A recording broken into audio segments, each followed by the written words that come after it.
আসসালামু আলাইকুম। প্রিয় মালয়েশিয়ান প্রবাসী ভাই ও বোনেরা, দেশ ও দেশের বাইরে যে যেখান থেকে এই মুহূর্তে যুক্ত আছেন, আপনাদের সবাইকে মালয়েশিয়া আপডেট নিউজ টুডে চ্যানেলে স্বাগত জানাচ্ছি। সাথে থেকে পুরো ভিডিওটি দেখার বিশেষ নিমন্ত্রণ। আজকে আপনাদেরকে জানিয়ে দিতে চাই 2টি প্রশ্নের উত্তর। ডায়াবেটিস হলে মেডিকেলে ফিট হবেন কিনা? ডায়াবেটিস যদি 10%-এর উপরে হয়ে যায় তাহলে আপনি মেডিকেলে আনফিট হয়ে যাবেন। এছাড়া মেডিকেলে প্রাইভেট পার্ট চেক করা হয় কিনা, এটি সম্পূর্ণ ডক্টরের উপর নির্ভর করে, তবে অনেক ক্ষেত্রেই প্রাইভেট পার্টগুলো চেক করা হয় না প্রবাসী। এখন চলে যাব মূল সংবাদে। তেলের দাম বেড়ে যাওয়ায় মধ্যপ্রাচ্যে শ্রমিকের চাহিদা বাড়ছে। বাংলাদেশ থেকে শ্রমিক নেবে গ্রিস। চলতি মাসেই মালয়েশিয়ায় কর্মী যাওয়া শুরু হবে, হাজার হাজার কর্মী স্বাস্থ্য পরীক্ষা করাচ্ছেন। বাংলাদেশের রেমিটেন্স প্রবাহের সবচেয়ে বড় উৎস প্রবাসী শ্রমিকদের পাঠানো অর্থ। কিন্তু বৈশ্বিক মহামারী করোনায় শ্রমবাজারের বিপর্যয় নেমে এসেছিল।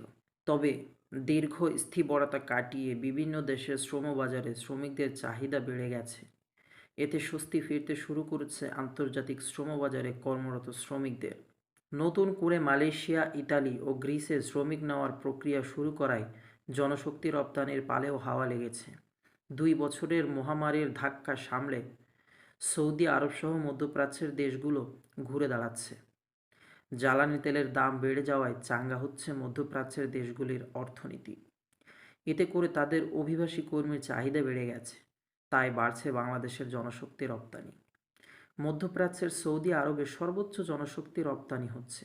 সংযুক্ত আরব আমিরাত, কুয়েত, ওমান, কাতার, সিঙ্গাপুর, দক্ষিণ কোরিয়া, মরিশাসে কর্মী গমনের সংখ্যা বাড়ছে। পূর্ব এশিয়ার জাপানেও শিক্ষানিবাস কর্মী যাওয়া শুরু হয়ে গেছে। সৌদি নিয়োগকর্তারা বাংলাদেশ থেকে সবচেয়ে বেশি কর্মী নিচ্ছে। গত 1 জুলাই থেকে 27 জুলাই পর্যন্ত 37,914 জন নারী পুরুষ কর্মী সৌদি আরবে চাকরি লাভ করেছেন।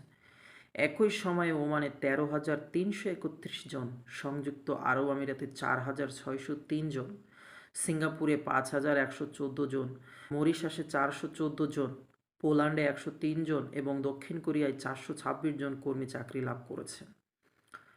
প্রবাসী শ্রমিকদের জন্য শীঘ্রই মালয়েশিয়ার শ্রমবাজার চালু হতে যাচ্ছে। চলতি মাসেই দেশটিতে কর্মী যাওয়া শুরু হবে। এদিকে ডলার সংকটের মধ্যে প্রবাসীদের পাঠানো রেমিটেন্স অর্থনীতিতে নতুন আশার সঞ্চার করেছে। বিদায়ী অর্থবছর রেমিটেন্স নিয়ে যে শঙ্কা দেখা দিয়েছিল নতুন অর্থবছরের প্রথম মাসেই তা অনেকটাই কেটে গেছে। প্রবাসী কল্যাণ মন্ত্রণালয় গতকাল মঙ্গলবার পর্যন্ত প্রায় 1,000 মালয়েশিয়াগামী কর্মীর নিয়োগ অনুমতি দিয়েছে। প্রবাসী কল্যাণমন্ত্রী ইমরান আহমেদ এ তথ্য জানিয়েছেন।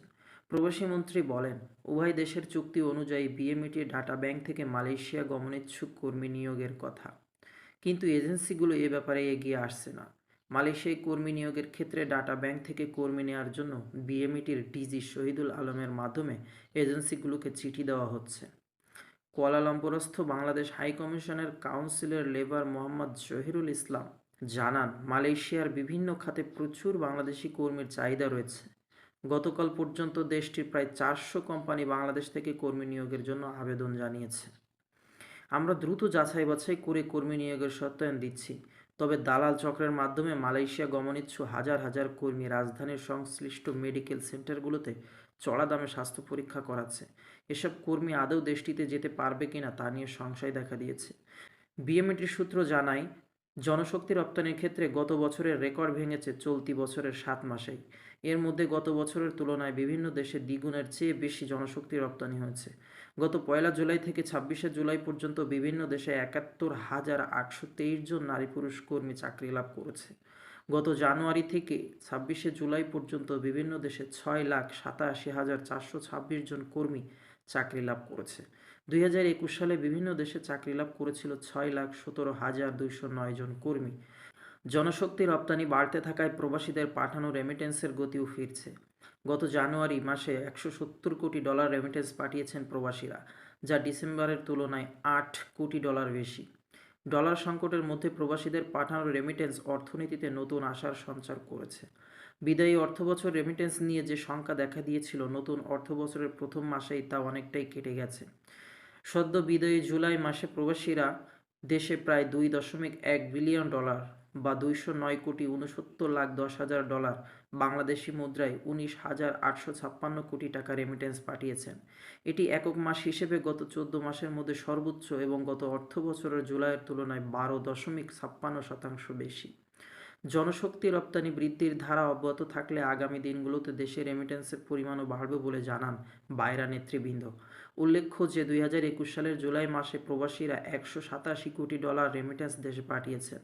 এর আগের বছর অর্থাৎ 2020 সালে একই মাসে 259,82,00,000 ডলার রেমিটেন্স বাংলাদেশে পাঠিয়েছেন প্রবাসীরা। অন্যদিকে চলতি বছরের গত জুনে প্রবাসীরা 184 কোটি ডলার রেমিটেন্স পাঠিয়েছেন। ফলে গত জুন মাসের তুলনায় সদ্য শেষ হওয়া জুলাই রেমিটেন্স বেড়েছে 36 কোটি ডলার। বাংলাদেশ ব্যাংক সূত্র বিষয়টি নিশ্চিত করেছে। বাইরা সাবেক যুগ্ম মহাসচিব ও আল রাবেতা ইন্টারন্যাশনালের স্বত্বাধিকারী আবুল বাশার কুয়ালালামপুর থেকে জানান, বাংলাদেশ থেকে কর্মী নিয়োগের প্রক্রিয়া শুরু হওয়ায় মালয়েশিয়ার নিয়োগকর্তাদের মধ্যে স্বস্তি ফিরে এসেছে। প্রায় প্রতিদিনই বাংলাদেশ থেকে কর্মী নিয়োগের অনুমতির জন্য কুয়ালালামপুরস্থ বাংলাদেশ হাইকমিশনে নতুন নতুন ফাইল জমা হচ্ছে। বিএমইটি সূত্র জানায় 2021 সালের 7 মাসে বিভিন্ন দেশে জনশক্তি রপ্তানি হয়েছে 2,56,187 জন। আর চলতি বছরের প্রথম 7 মাসে বিশ্বের বিভিন্ন দেশে জনশক্তি রপ্তানি হয়েছে 6,87,426 জন। 2021 সালে পুরো বছরে এই সংখ্যা ছিল 6,17,209 জন। বিগত ডিসেম্বরে বিভিন্ন দেশের সবচেয়ে বেশি কর্মী গেছেন 1,31,316 জন।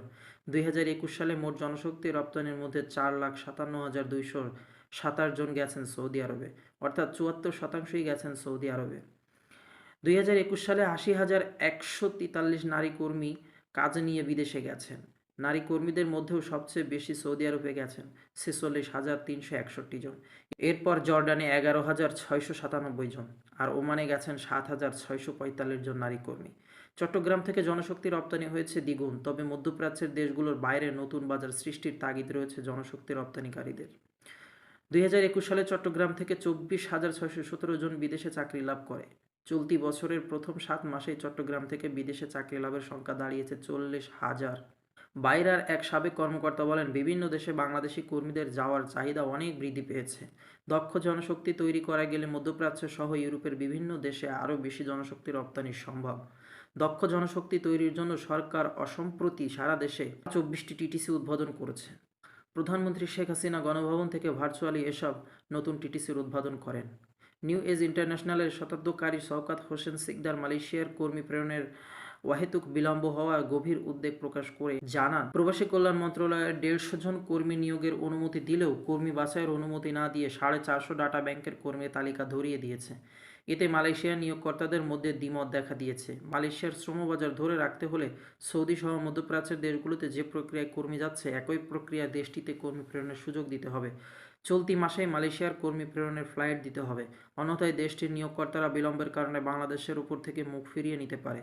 তিনি বহির্বিশ্বের শ্রমবাজার সম্প্রসারণ এবং দেশের স্বার্থে অভিবাসী কর্মী প্রেরণের প্রক্রিয়া সহজকরণের জোর দাবি জানান।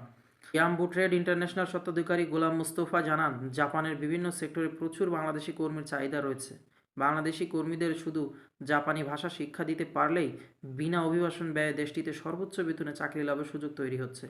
গত মে ও জুন মাসে ইয়াম্বু ট্রেড ইন্টারন্যাশনালের মাধ্যমে 6,000 কর্মী টোকিওতে গেছে। এসব কর্মী বর্তমান 1.5 লাখ থেকে 2 লাখ টাকা মতো বেতন পাচ্ছেন।